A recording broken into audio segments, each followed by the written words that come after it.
Now I gotta ride or die.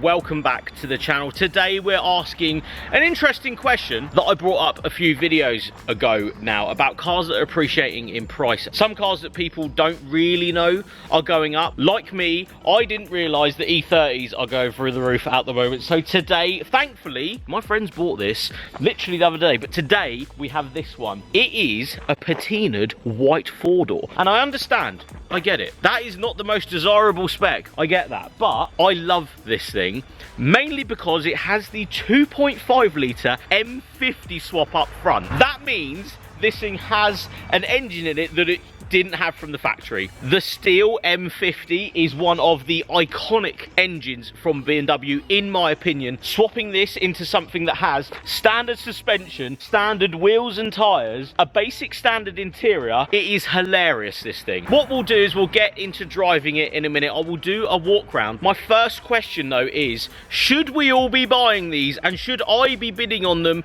on eBay? I already am bidding them on eBay.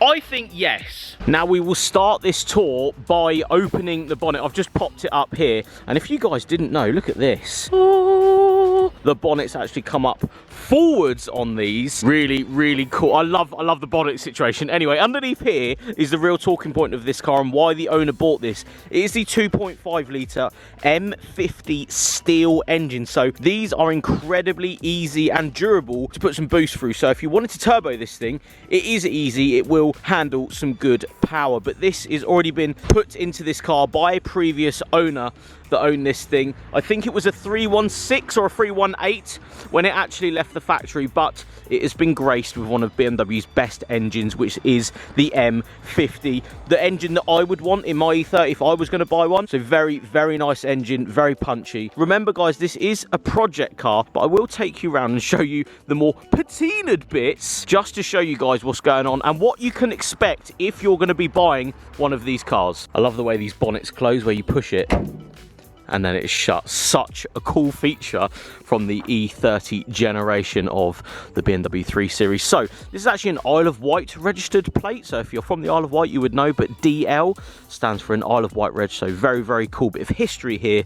An island regged car for us on the channel today, so very cool. This has the plastic or black bumpers, which is, I think it means it's a lesser or lesser spec model from the factory. And of course, going back to, you know, when this car was new, say 1989, 1988, it would have been relatively cheap, or it wouldn't have been desirable to actually put white paint on cars. So in theory, or to my knowledge, would have been more of a base spec car because of the white and the black bumpers, because not a lot of people actually put their cars in white. In my opinion, it used to be a very big thing. You would want colour on your car. Nowadays everyone wants white. We'll come into the interior. Now this again is a project car, so it has the plaid or tartan seats in this one, but it has a Corbeau bucket seat for the driver's seat. Other than that, it looks completely standard. Again, knowledge on this car is a little bit vague because it's just been picked up, but it is in very good condition. Big steering wheel though. You'd notice when you actually drive one of these how big the steering wheel is, but the throw of the gearbox, especially in this one, I remember it being nice and tight. In this one, the throw is so notchy, so good. This being a four-door as well, it has the wind down windows and the rear with the plaid or checkered interior, which I'm a huge fan of. I would like my E30 if I ever get one with this sort of plaid interior. But yeah, very basic back here. Wind down windows, grey door cards, third brake light there that someone's put in at some point.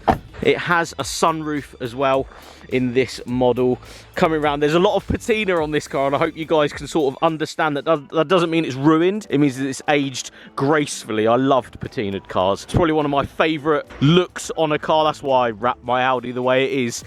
Completely standard suspension as well. I believe it to be in standard form, standard ride height. Come around with a little boot spoiler on the back. Very cool. But honestly, guys, I want you to realise what these cars are doing right now. They are increasing in price by the day, in my opinion. These cars are going up so quickly, and it's really, really hard to find a really nice 2-door or convertible or even 4-door at a good price with a good engine with a manual box. So this one behind me that my friend has just bought is an absolute steal. He's going to be really, really happy with this car, and he's going to do a lot of things to it. Really, really excited to see the progress on this thing, and it's so nice to bring one of these to the channel because I have a lust for these. I always have, and at the moment the lust is incredibly strong.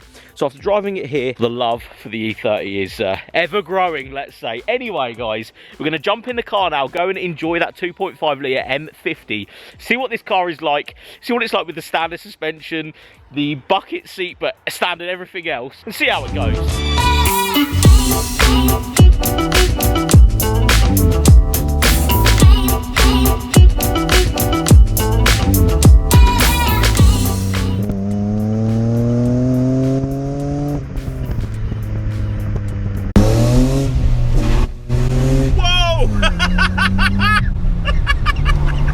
Okay, that was a bit of a shock. I have got the windows down at the moment because it is a horrendously hot day today.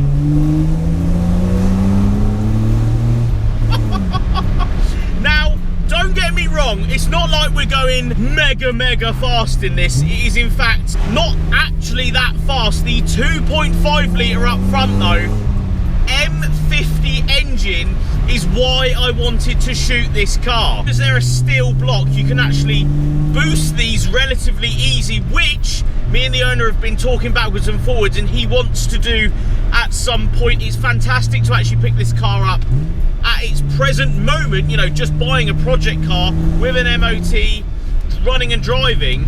It's nice to jump in it now. We will revisit this when it's got a bit more stuff on it, when it's cleaned up, lowered, wheels, all that sort of stuff. But I needed to hark back and see why I've been looking on eBay at these all the time. If you guys don't know and haven't seen my Instagram, you should definitely follow me, Jamie FYD. You will know that I've been bidding on a couple of these at the moment. They are a childhood dream car of mine. The 2.5 litre is a phenomenal engine. The M50 is just, it just sounds, the straight six sounds so good.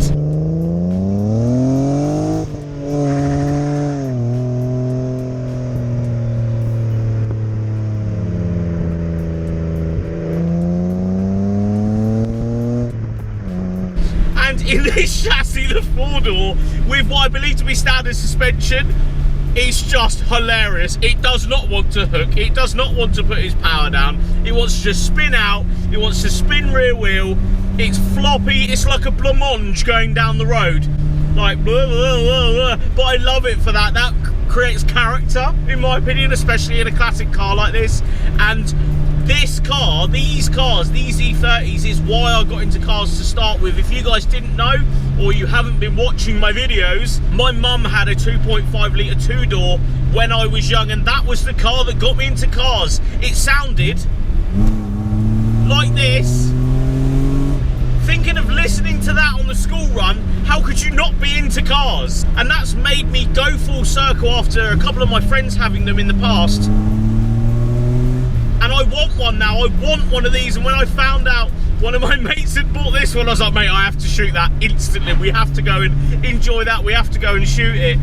Because I need to remember what these cars were like, what they're like to drive in a standard form. Yes, this has got a engine swap in it, but just the interior, and yes, it's dusty. Yes, it's just been picked up. Literally a project car that's been sat for a few years.